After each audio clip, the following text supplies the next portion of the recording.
سلامونه ملګرو ستړي مشئ راځئ نن به په مارکیټینګ بحث وکړو چې مارکیټینګ کې موږ مارکیټینګ کې یو اصطلاح لرو د ګوریلا مارکیټینګ په نوم باندې. ګوریلا مارکیټینګ په دې معنی باندې چې ته د خپلې سیمې او خلکو ته په کتو باندې همغسې دغه کې مارکیټینګ کې البته په کم لګښت باندې او د جلب توجه په خاطر باندې د ته ګوریلیایي مارکیټینګ کې په دې ورځو کې زه دا د پېښور اقتصادي حالت بالخصوص د پاکستان اقتصادي حالت چې خراب شوي دي نو دا د ګوریلا مارکیټینګ سټریټیجیانو پر سره ډېرې عجیبه را څرګندېږي.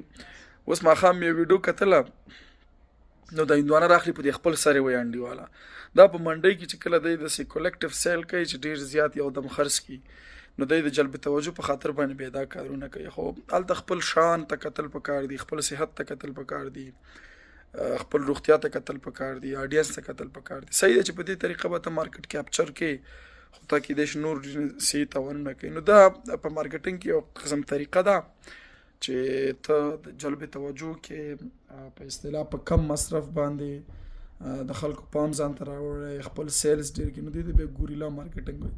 نو دا اصطلاح مې کلونه مخکې لوستلې وه خو اوس مې چې دغه ویډیو وکتله نو مالې ولا چې دا ورسره بیخي صدق کوي. تاسو دا ویډیو وګورئ، ما ته خو ډېره جالبه وه. خیر اوسئ.